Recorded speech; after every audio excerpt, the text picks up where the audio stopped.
This is So-Called Normal. I'm Mark Hennick.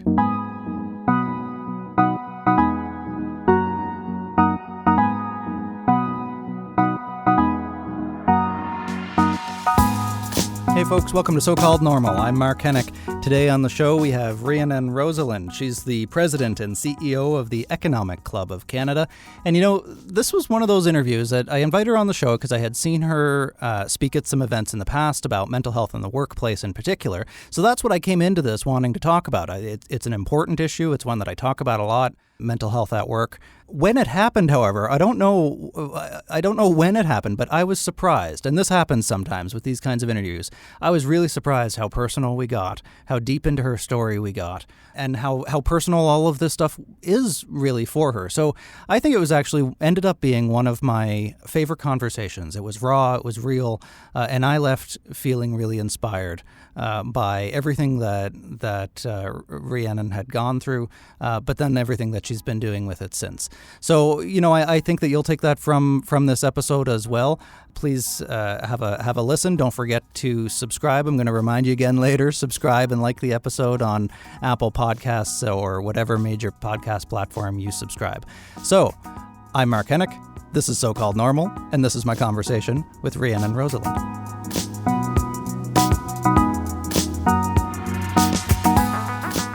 Rhiannon. I'm currently the President and Chief Executive Officer of the Economic Club of Canada, which is a national forum where we speak to business leaders and politicians and economists about the most important issues impacting our country. And so for me, as a young woman, it's just a kind of a strange fit at first, you know, when people see me, they don't expect the president and the CEO of the Economic Club of Canada to look like me or sound like me. Economics isn't exactly a young woman's It's field, not the young right? woman's world, Yeah. or so that's the way that we were programmed, Sure. you know. And so when I first stepped into the role, I was actually hired as an entry-level events coordinator straight out of university. I was speaking at Ryerson, that's where I graduated from, and I was doing a project on public policy and poverty. And I ended up meeting one of the board members of the Economic Club of Toronto, and he was very impressed with, you know, my acumen around speaking about issues that impacted the city and the country, and my desire to use corporate citizenship models to address some of these issues. So not just, you know, government being the solution to all things, but how can the business community really step in to help? And I took that job. I didn't expect to take the job, but I went in and met with the CEO, and I just felt in my heart that this was a place where I needed to be. And the first day on the job for me, we were hosting Bill Clinton, former president of the U.S. Yeah, so I'm, you know, find myself in this room full of very powerful people, and I'm thinking to myself as the young woman that I was at that time, how and why did I end up in this space? Because for me, I was a child of a single mother. My mother was a survivor of domestic violence. I had many different issues that I had to overcome in my life, being the first person in my family to get an education. And now I find myself in, you know, this very powerful, influential room. And so for me, it was really coming into my center and saying, what is my purpose in this? What am I supposed to be doing here? And for me, the answer became very clear that I was to be a bridge point for people, young people, people who felt as though they didn't belong in those kinds of spaces. Yeah. And so it took time for me to adjust and to really own my story and who I was in those spaces, because I think a lot of us want to put on that mask and pretend. And at first I wanted to do that too. I didn't want to be found out. Right. And once I let that go and I stepped into this idea that I was here for a reason and I was here to represent a voice that hadn't been represented, things started to shift, and I grew confidence quickly. At about the 6-month mark of working for the club, I asked the president and CEO if he would sit down and hear a few ideas I had to really expand the club and to bring more people into the conversation. And he listened and he heard me out. And one of my biggest ideas was, why don't we rebrand the Economic Club of Toronto to the Economic Club of Canada? Why don't we start to build a model where all Canadians can have a voice? Because it's not just Bay Street. Yes, Bay Street and Toronto is the financial center and an engine for Canada, but there are so many ideas and voices that need to be heard, and the unification of this country is really important to me. It always has been. And I think that if we're truly going to lead on the global scale and innovate, then we need to really come together and realize who we are. And a big part of who we are is also recognizing the Indigenous voices of this country, and bridging those together. So to make a long story short, he ended up allowing me to start to implement that program, and that led the Economic Club team to make me vice president in a very short period of time.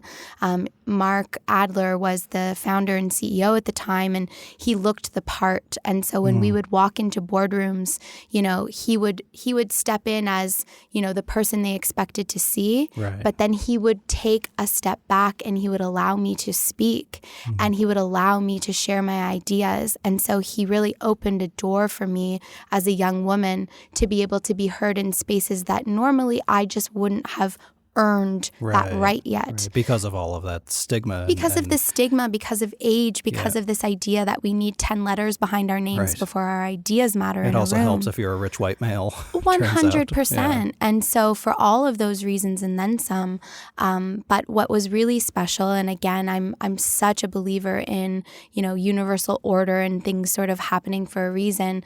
In 2010, our CEO decided that he wanted to run in the federal election. And so he was creating a strategy and a plan for if he were to run and if he were to win, who would take over running the Economic Club. And of course, politics is fickle. Nobody knows upon entering if they're going to win or lose. The plan was in place that I would step in as president and CEO if he won. I didn't ever think he would. I said yes, really resting on the idea that it's not going to happen, so it's okay. And don't I look great to say that I'll do it, but don't actually have to. So I was really resting on that. And of course, when the election was snap called that year, I was now 9 months pregnant with my first child. My husband and I were expecting at the time. And so again, all signs pointed to there's no way that this is going to happen, because it can't. There's just no way. But it did. He was elected May 2nd, 2011. May 23rd, I had my first child. So 2 weeks before having that baby, I stepped into the role as president and CEO. And I can tell you, I've struggled with many things up and down throughout my life, coming from the background that I came from. And there was intense trauma and addiction in my household, and a pattern that I repeated early on in my life. And, anxiety, depression, all of it, I've shook hands with.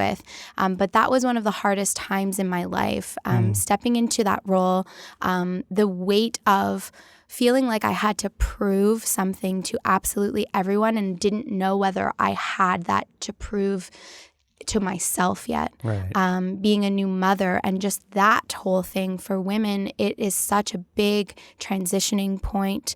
It is scary. There's no rule book, there's no handbook, and there's so many people around that tell us what that looks like or what that's supposed to be. So for me, I had a lot of naysayers saying, are you just out of your mind? You can't be taking over a national organization 2 weeks before having a child. But here I am, and I did. And, I'm a mother of two now.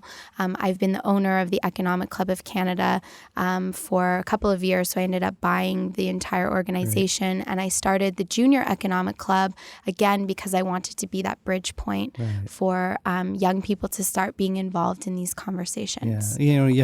You have such an incredible story, right from your very earliest days, and to really be able to do something that not only was not expected of you, it sounds like, but you had some real barriers to overcome.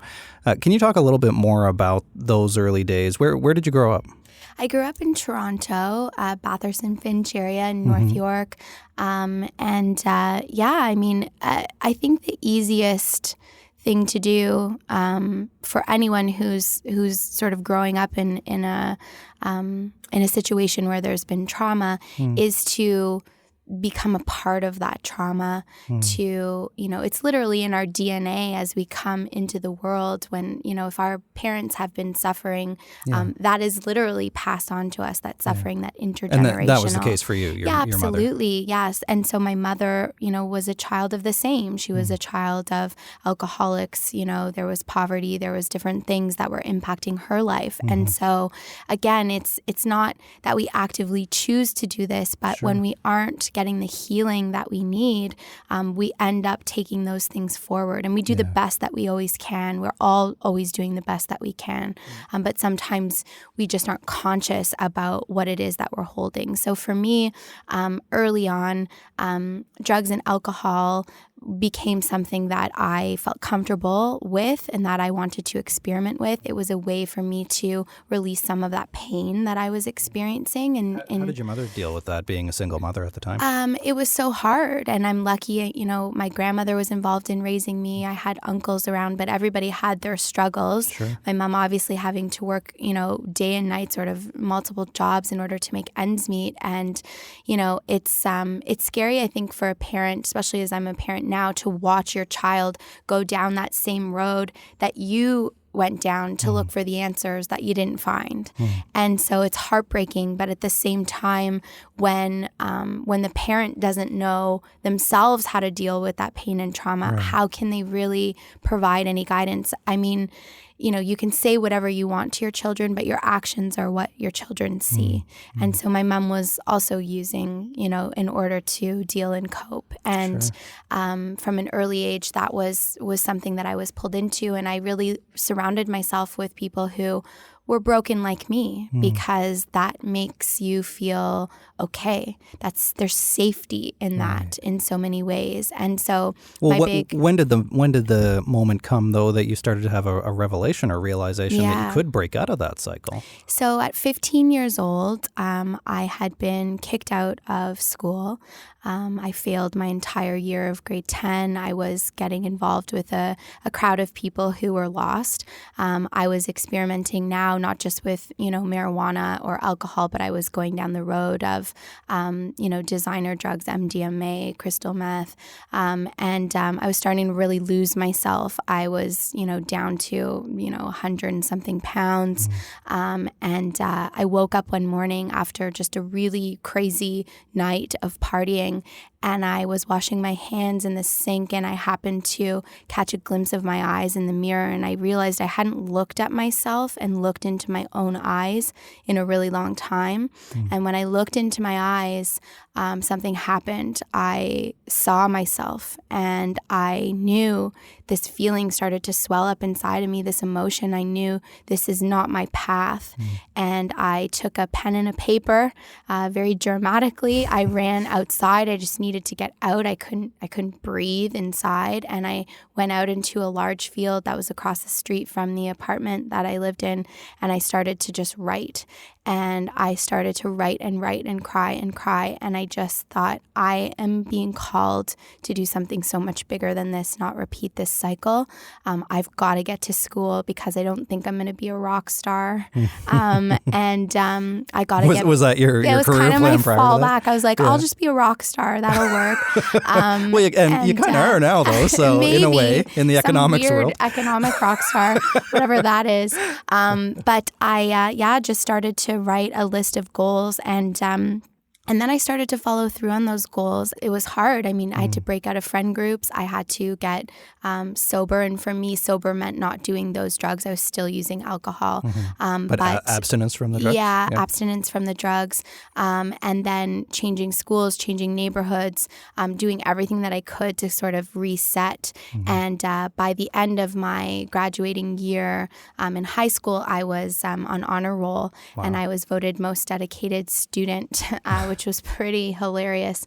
But I worked really hard. Yeah, sure. Did you have any mentors or people who really helped you along the way at that point? Or I did. There was a couple teachers that saw me because I was so used to not being seen. Right. In school, as a kid who was coming from the background I came from, I really found that the system just kind of pushed you through. So I didn't have the foundational reading and math skills from really early on, but I kept being passed. And so I kept losing confidence more and more because I was in a classroom and I didn't know how to perform. So I thought I was stupid. And I really took that in. I struggled with that for so long. I had one teacher in grade 11, which was the first year that I was trying to sort of get myself back together, who just saw me. She, just saw, and she kept sort of indicating to me that I was so bright. And I'll cry right now thinking about it, because when you're told you're bright when you didn't think you were, it does something. And it's a gift I try to give back to the youth that I work with now, because they have so much. But sometimes in our current system and in our current programming, our measure of success and our measure of if we're good enough is a grade on a test, or, how well you can read a sentence or solve an equation. But there's so much more to who we are as human beings, our emotional intelligence, our connection to each other and the planet. And I just meet so many young people who might not have the school smarts yet, because they've had other things they've had to deal with, but they have so much inside of them. And if I can see them the way that I was seen at one point, it changes everything. Well, and I find sometimes too, teachers, parents, adults in general, seem to assume that young people know that they're enough. And in my experience, both personally and working with other young people, they often don't. They need to be told that they're seen and that they're enough. Yeah. And only we ourselves can fill that hole, but we have to be led back to ourselves in order to know how to do that. And, I've done a lot of different work in order to heal myself. And I just very publicly yesterday even talked about the fact that once I graduated school and continued on, and I got married and had children, and I was seeing so much success in my career at such an early age, that became a really beautiful place for me to hide, because I could sum up my traumatic story in a few sentences. I was, the one who made it. I was the one who broke a chain, but silently I was still struggling. And so in 2017, my stomach lining started to completely erode. I was drinking excessively, not to party, to deal with stress, to deal with anxiety. So this was quiet drinking at home after putting the children to bed. Well, so at this point you have 2 kids, you're a CEO 2 kids, of a national I'm a CEO, I'm a wife, homeowner, I'm doing a massive commute every day back and forth to get downtown, and I'm internalizing so much stress I don't even realize it. As a woman, I'm trying to be perfect, I'm trying to eat well, I'm trying to work out every day, and I just can't quite get it. I can't get where I want to go, and I don't understand why. And I become addicted to work, and I become addicted to accolades outside of myself. Like if I didn't get some kind of recognition or pat on the back or like reward for something I was doing, I was feeling empty, and I was really embarrassed about that. Anyway, so what ended up happening, and it's so amazing how our body holds so much information. So, emotionally, when we keep things in, and our whole society is taught to keep things in, right? We're not supposed to go in to the workplace and say, hey, I'm feeling really sad today, or I'm feeling really anxious, or we're just supposed to keep it in. But our body stores that, and there's only so much you can hold. And so, a lot of people who start dealing with bouts of panic or bouts of anxiety, it's really just your body not being able to hold. It could have been something that happened 10 years ago that you didn't deal with, but it's, we're a container, and as we start to fill that container, all of a sudden one day you're in the grocery store line, seemingly nothing's wrong, but you freak out, and it's because your body just kind of had to release. Well, and this seems like an especially unique pressure for women in particular, who now are expected to be professionals at work who never show emotion because you don't want to be seen as, hysterical or weak or soft, all these ridiculous labels. But then at home, especially as a mother and a wife, thinking that you have to fit that gender role probably on some level. Sure. And you have to keep together for the family too. I couldn't keep up. I just didn't know how to keep up, and I was trying so hard. And so my body was my saving grace, because my body said, no, can't do it anymore. And so it was right before my 10-year wedding anniversary. I was supposed to go on this really special trip, and my in-laws were coming in to watch the kids. And I was, so looking forward to going to Europe for the first time in my life. And I landed in the emergency room a few days beforehand, got an emergency scope, and they just basically said, like, if you don't change your lifestyle, this is what leads to stomach cancer. This is what leads to serious chronic conditions. So they gave me some pills in order to mask the pain for me to go on my trip.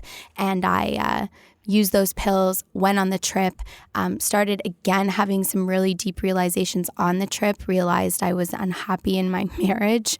14 years of being with someone, no distraction on this trip. And all of a sudden that started seeping out. And I was so scared.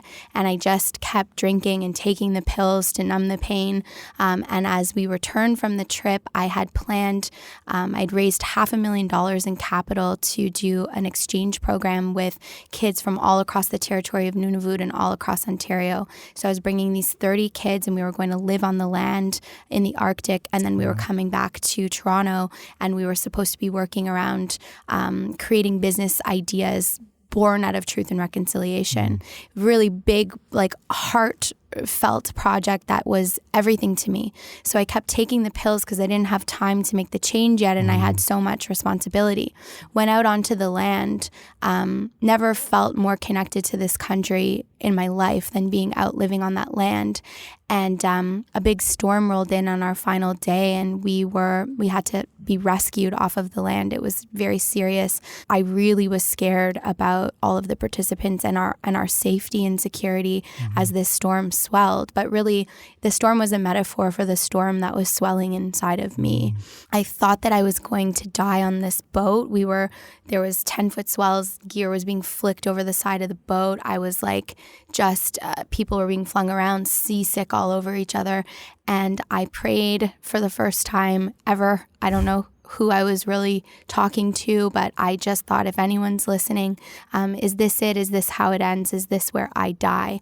And the truth is, it is where I died, because I got a message that day that I had to get well, because that I had so much to do in this world and so many people that I could help if I could get myself well.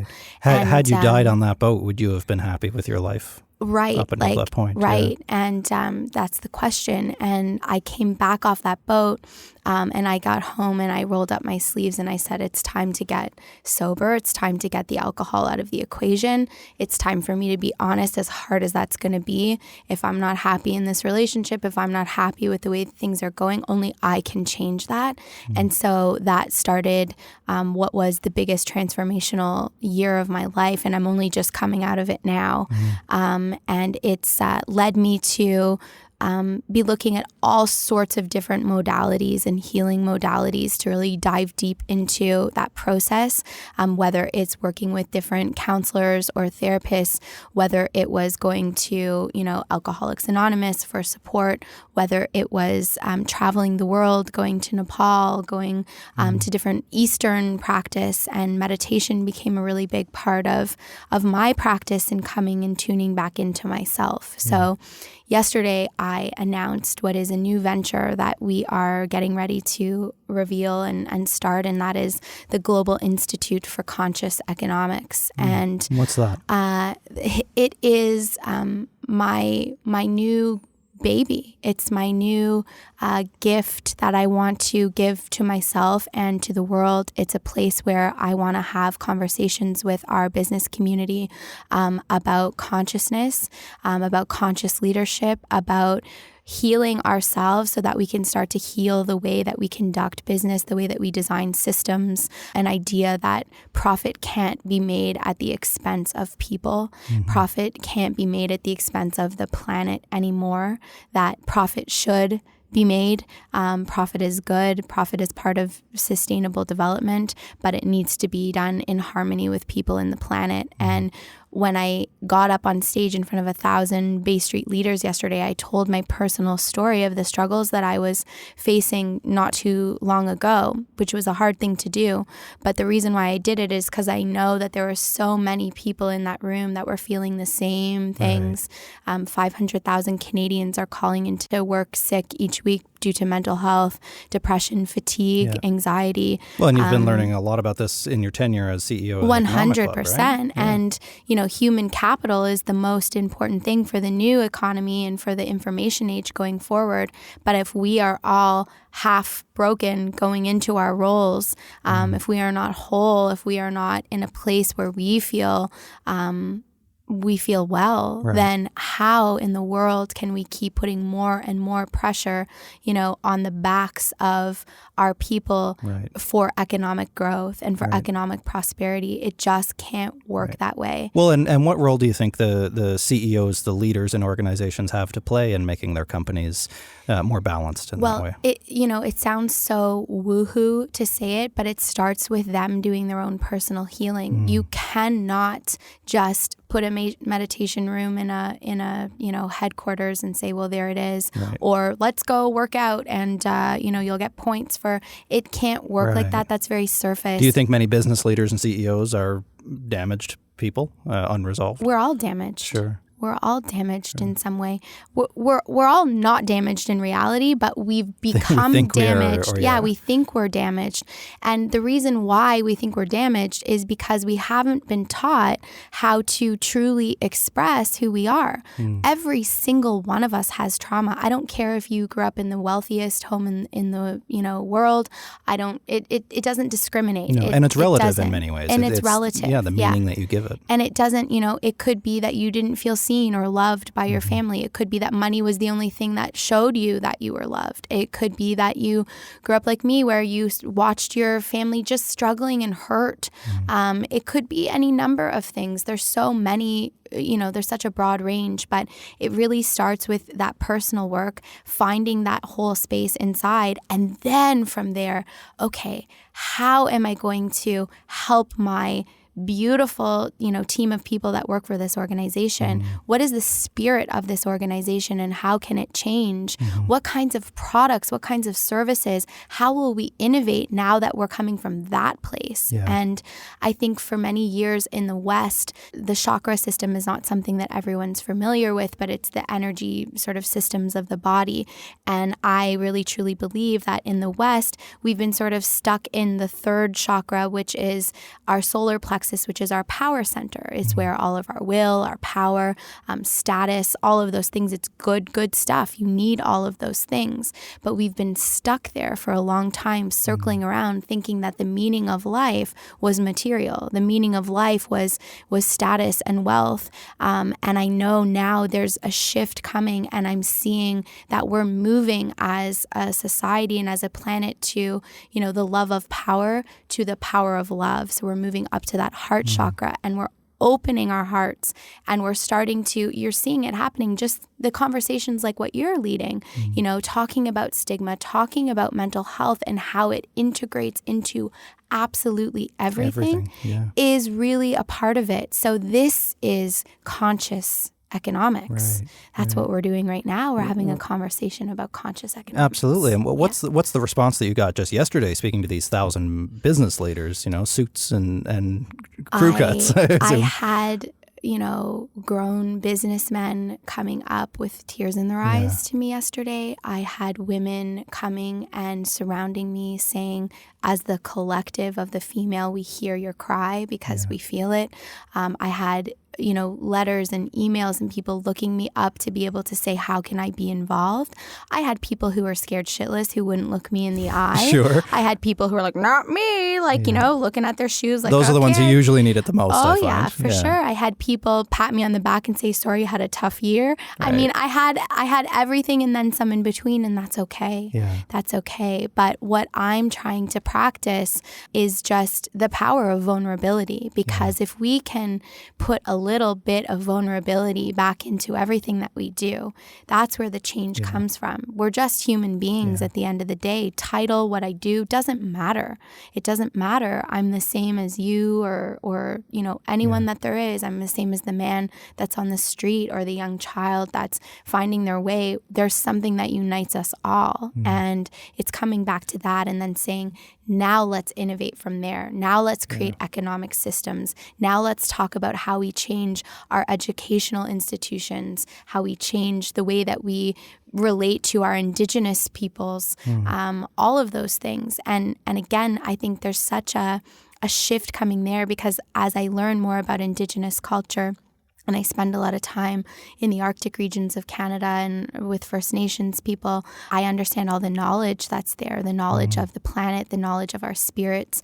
And I know that there's a shift where, you know, it's not us, the colonizer, coming to teach. It's now time for us to learn. Yeah, to draw upon their wisdom. Now it's time for us to draw upon the wisdom. But the problem is that we've broken so many people as a collective. We've broken so many that a lot of those young people, they've forgotten their own power of their own wisdom. And so right now, the resurgence of the reclaiming of who they are, the reclaiming of languages, the reclaiming of tradition and making that cool again is so important.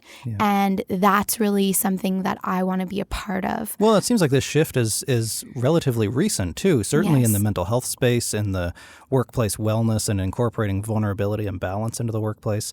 Truth and reconciliation, certainly. Just in the last 5 to 10 years, it seems like, from my vantage point anyway, we've made incredible progress. I think we're still very early, but have you seen that in your work as well? You know, from when you were first starting out to now, has the conversation changed? The conversation has definitely changed. People are more willing to speak, but I'm scared of where that's come from. So I think that, you know, when you have words like truth and reconciliation enter into the lexicon, everyone starts to be like, okay, better check those boxes.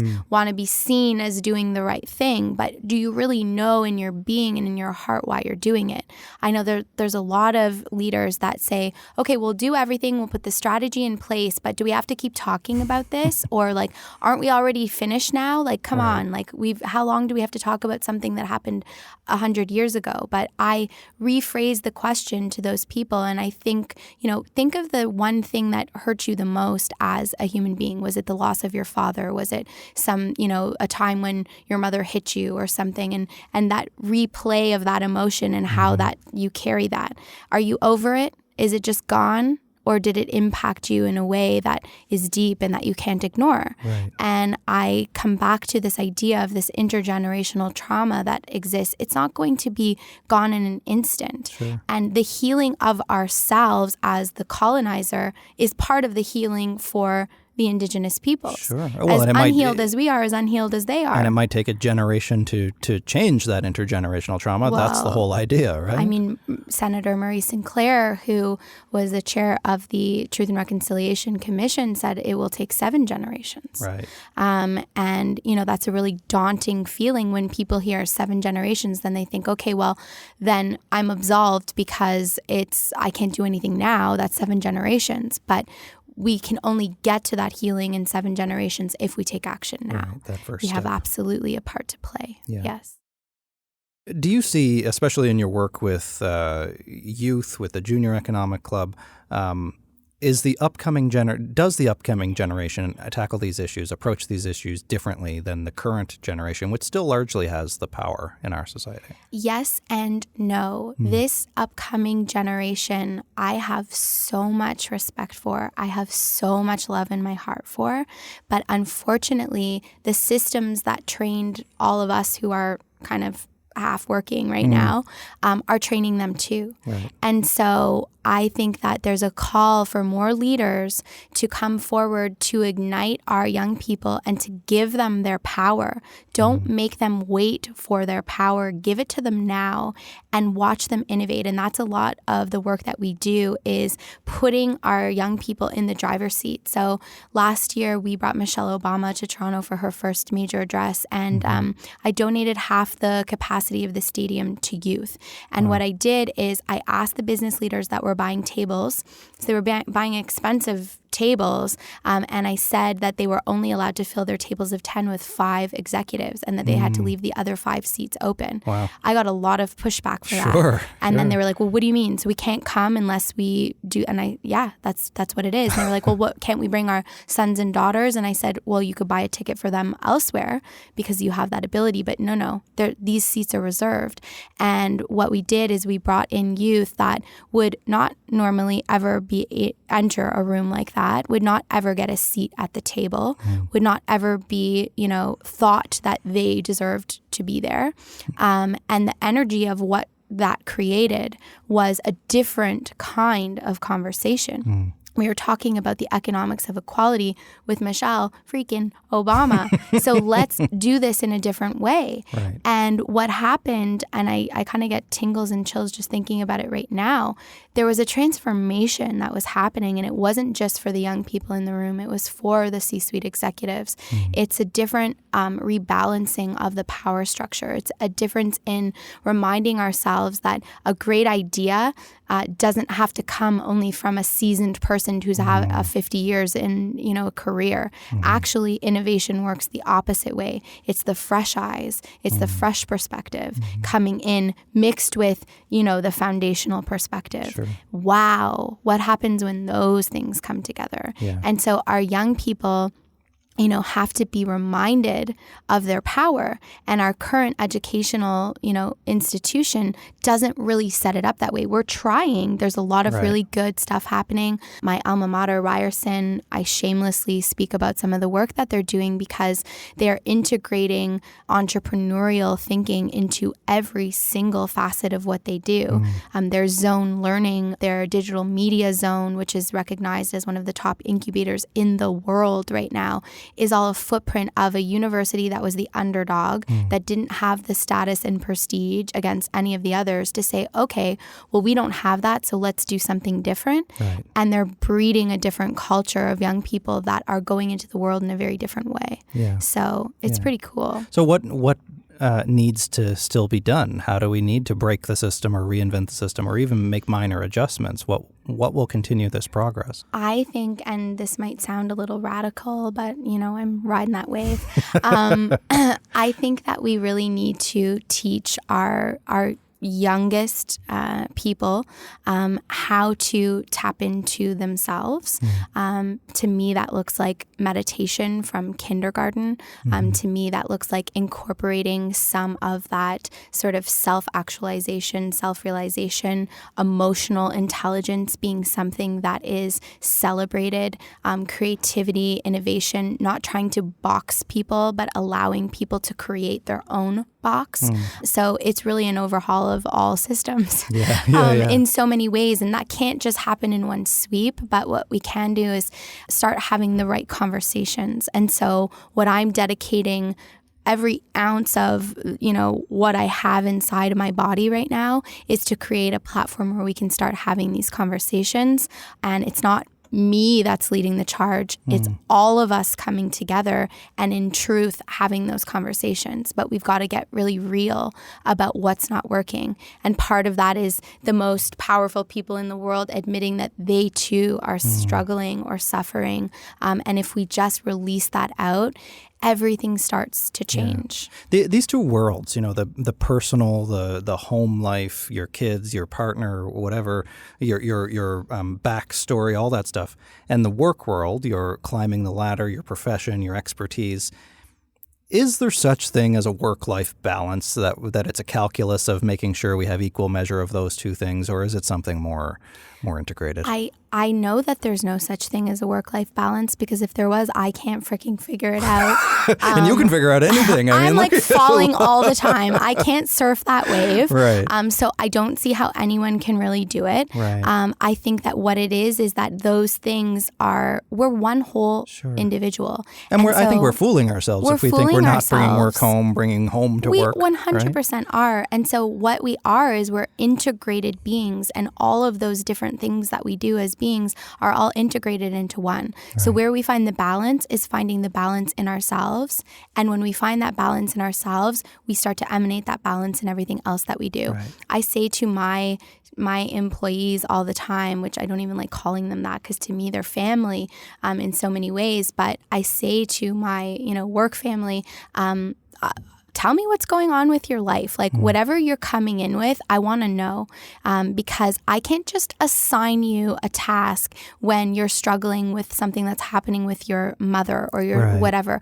I need to rally around you there so I can nurture that part of you that's hurting, so that then you can bring that energy back into this work. Yeah. I don't need the energy of someone broken trying to hold it together, trying to piece something together. What will the result be? Right. It's not what we want. So well, and I think leaders and especially HR professionals who haven't yet been exposed to a more holistic approach, they're afraid to do that because they don't have the skills. It doesn't mean they can't do it. They're just afraid because they don't know how. But they need it too. They need it too. That's the thing. And just because you gave somebody a title, just because you gave somebody a head of HR title doesn't mean that they don't need something too. Yeah. They need some HR.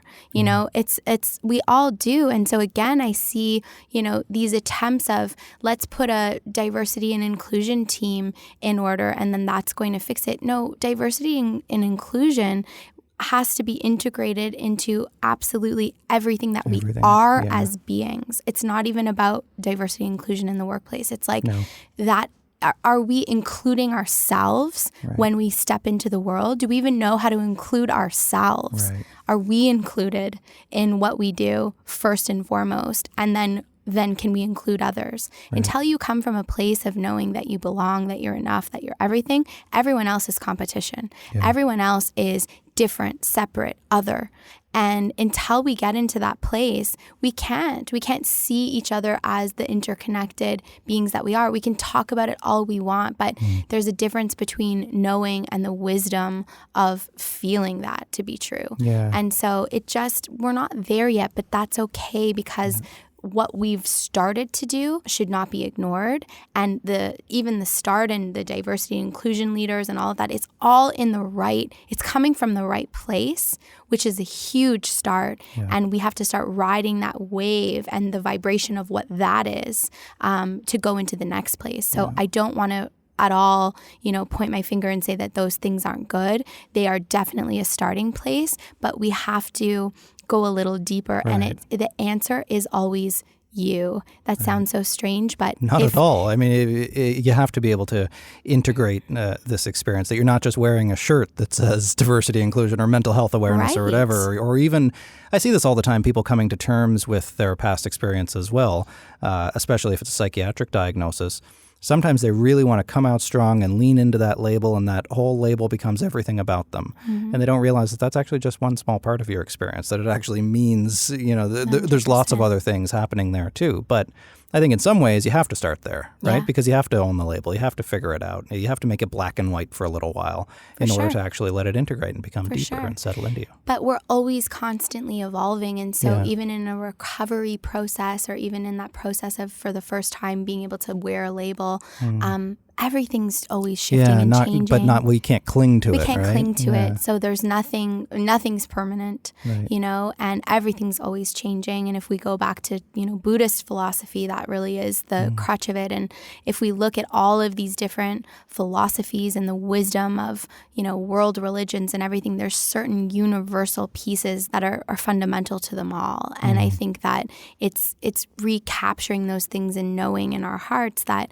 if we're trying to permanently, for me, I was the young woman that was a business leader that was different. So what happens when I'm not young anymore? Right. You know what I mean? Then who am I? Right. And you know, all of us have these different things that we cling to. I was the party girl. I was the fun one. What happens when I don't feel fun today? Right. Who am I then? Yeah. Or, you know, it's realizing that, you know, in order to really know oneself is to know that oneself is always changing. Yeah, and my that's one of the mantras that have gotten me through almost everything, the idea that this too shall pass. Yes. And it applies both to the things we love and the things that we hate. Yeah. And I think that's a beautiful experience to know that. It's so beautiful, but I think we need to really wrap our minds around this shall pass for the things we love. Yes. Because it's easier for us to accept this shall pass for the things that aren't good, actually. Sure. It's the things that are, you know, that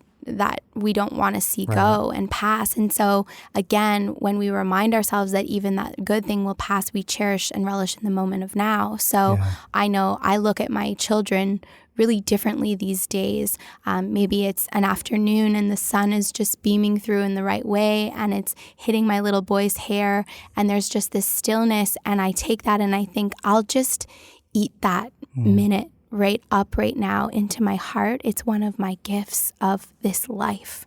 And it's just so simple, but we are so busy and distracted.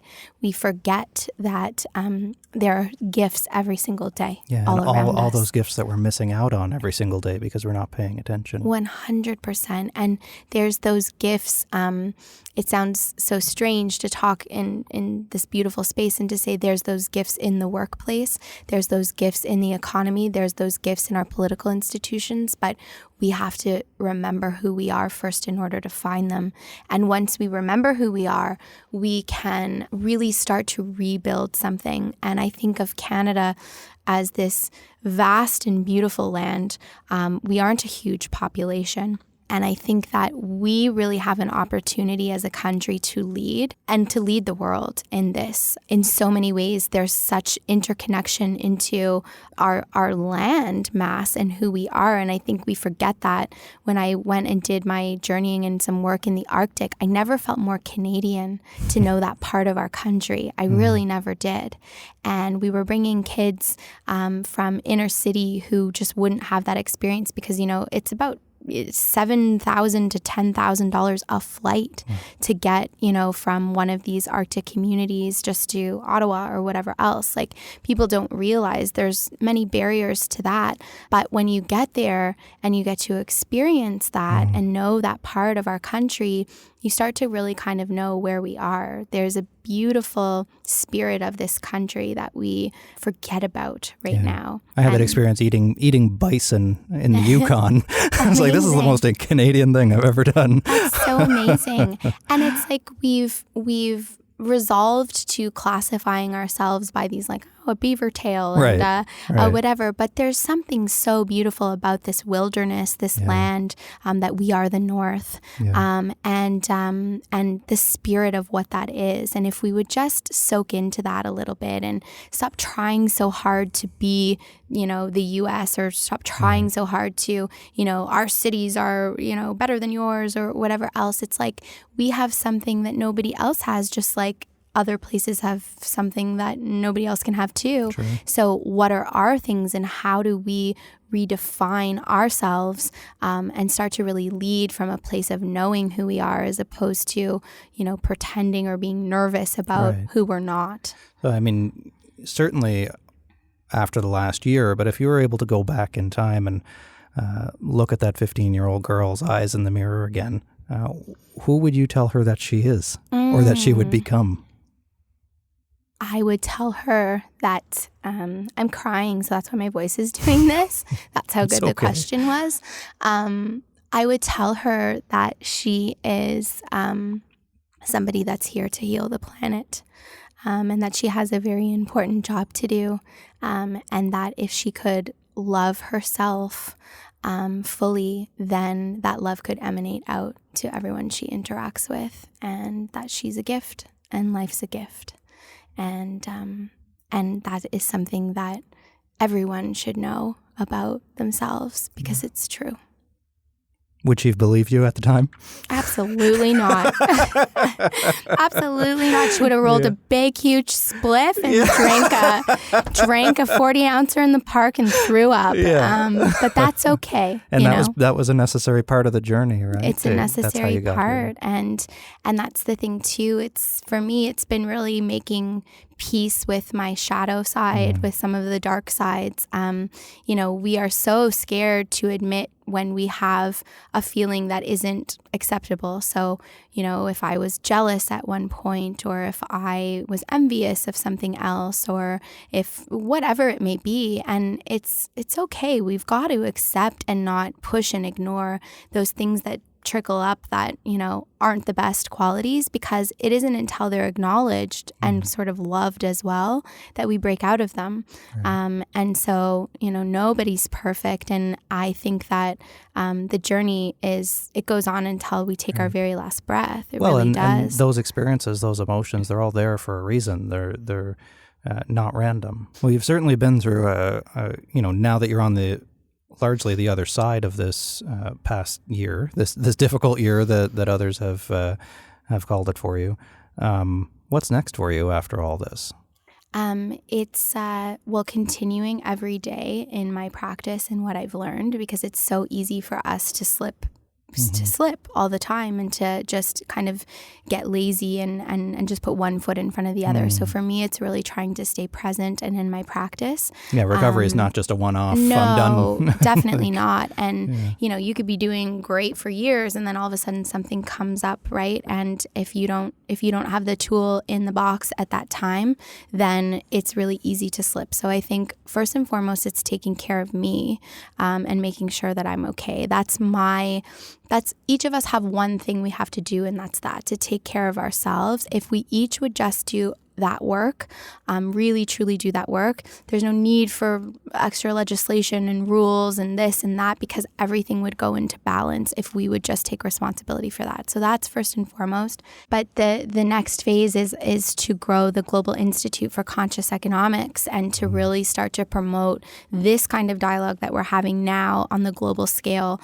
So our first major event will happen in Toronto this spring. So everyone can stay tuned for that. Our website, consciouseconomics.ca, will be up in a matter of days. And that is really where I'm going to pour some attention. We're starting the Junior Consciousness Club as well, which is really just the next iteration of what the Economic Club has been and what the Junior Economic Club has been. It's just bringing consciousness into the fold. We will still be teaching young people about business and finance and economics, but through a consciousness lens. So I'm really excited about what that looks like, what that opportunity looks like, and I feel invigorated again, and I feel, ready to rock and roll. That's amazing. Yeah. I look forward to seeing all these things. You happy? I really am happy. I'm happy. Yeah, it makes me want to cry to say that. I really am happy. Yeah. Thank you so much. You're a beautiful soul.